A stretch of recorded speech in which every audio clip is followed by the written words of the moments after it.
Monsieur le ministre, vous êtes allé récemment jusqu'aux États-Unis pour chercher des moyens. C'est vrai. Est-ce que la quête a été bonne? C'est ça ma première question. Est-ce que vous êtes revenu avec un peu de sous? Deuxièmement, et justement, je crois que c'était pour juger, entre autres, l'affaire du 28 septembre. Alors, est-ce qu'on peut savoir aujourd'hui où on en est avec cette affaire, et surtout le cas de M. Moussa Dadis, le capitaine Moussa Dadis Camara? Parce qu'à un certain moment, les juges s'étaient déplacés pour aller l'interroger. On avait dit à l'époque que c'était juste pour passer les élections. Et on a tendance à croire à cela parce que après les élections, on n'en parle plus. Écoutez, d'abord, effectivement, j'étais aux États-Unis pendant 8 jours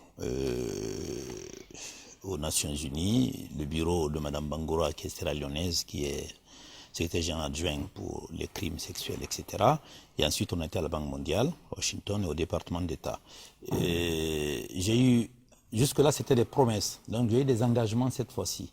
Alors, au visa de cette affaire malheureuse du 28 septembre, mais au-delà même de tout ce qui est lutte contre l'impunité. Les Américains ont commencé, d'abord, puisque j'ai déjà envoyé des magistrats en formation aux États-Unis, etc. et tout.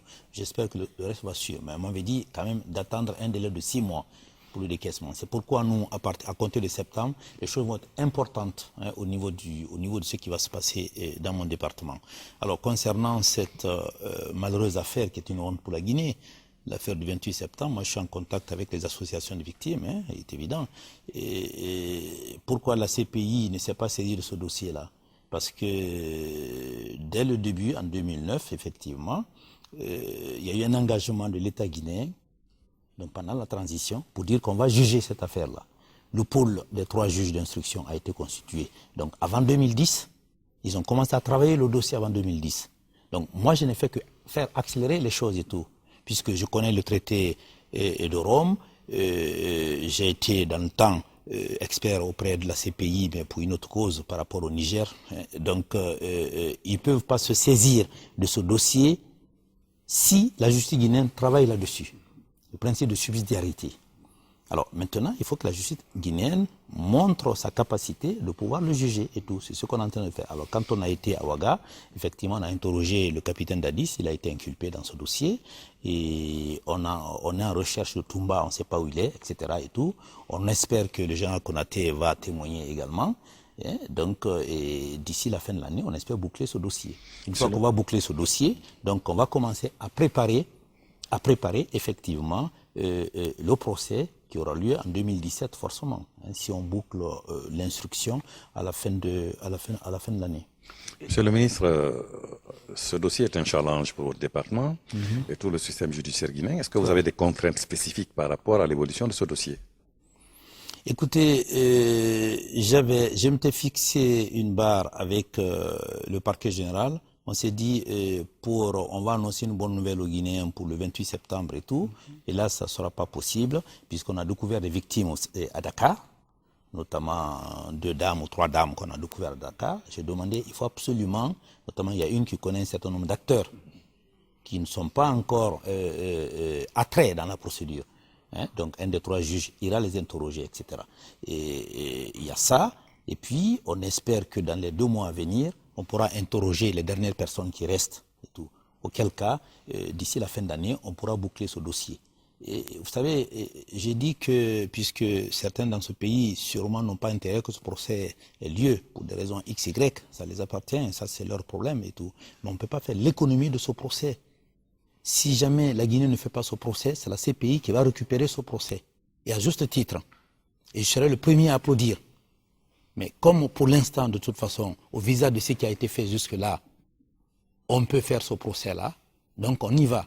Alors après, il reste des problèmes de moyens. C'est pourquoi, entre autres, pas uniquement pour ça, j'ai été aux États-Unis, c'est là où j'ai eu effectivement, pas des promesses, des engagements fermes et tout, puisque ça va être un procès spécial, un procès international, comme ce qui s'est passé pour Hissène Habré à Dakar, et qui va durer quand même plusieurs mois. Un procès qui va durer en gros entre 4 et 6 mois. La Donc crainte c'est par pas une rapport petite à chose. Ce procès de certains, c'est Ouais. pour ne pas qu'il soit peut-être phagocyté dans la démarche de réconciliation nationale qui a été entamée avec cette notion de justice transitionnelle. Donc, est-ce que ça ne va pas être reversé dans le même camp que des crimes qui ont été commis dans son pays pour qu'on fasse un travail de réparation peut-être global. Maintenant, l'autre inquiétude et qui a suscité des questions, c'est qu'à un moment, Moussa Dadis était à bord d'un avion qui a été détourné. Et après, on n'a rien entendu. On s'est demandé qui a payé les frais, et qu'est-ce qui s'est passé ensuite.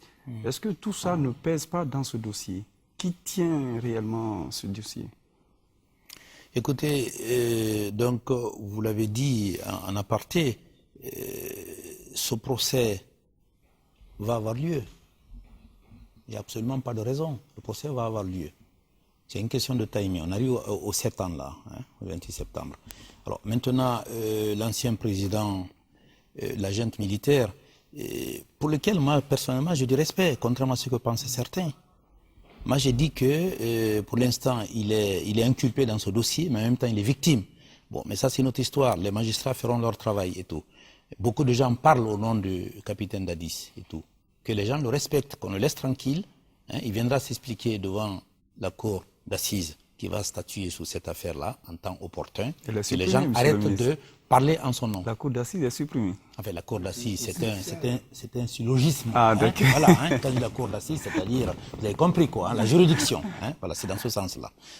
Donc, j'avais dit à l'époque, avant les élections présidentielles, quand il a forcé sous le conseil de certains pour entrer en Guinée, j'ai dit attention, il est sous contrôle international. Vous savez, il y a des choses en droit, il y a des choses non écrites. Comprendra qui pourra. Ne me demandez pas le détail. Il est sous contrôle international. Il ne peut pas venir n'importe comment en Guinée. D'abord, il faut que les autorités guinéennes donnent leur accord.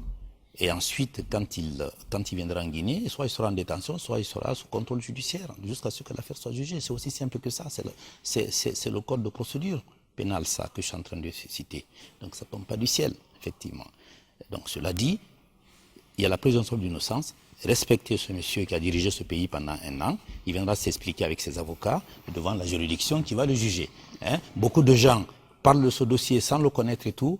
Et je pense que certains feraient mieux de se taire, puisque je pense que les gens oublient que certains peuvent être cités à la barre et qui sont actuellement à Conakry, qui ont des fonctions ou des anciens responsables XY peuvent être cités pour venir témoigner à la barre. Certains peuvent être confondus à la barre. Donc, je ne cite pas de nom. Vous voyez mon regard. Je demande aux gens de rester tranquilles. Quand on se moque de la justice rattrape toujours. La justice rattrape les anciens présidents de la République. Ce n'est pas un ancien ministre ou un ancien préfet ou un ancien journaliste qui ne va pas être rattrapé. Donc, de grâce, respectez la justice, critiquez la justice quand elle fait des bêtises, mais respectez-la.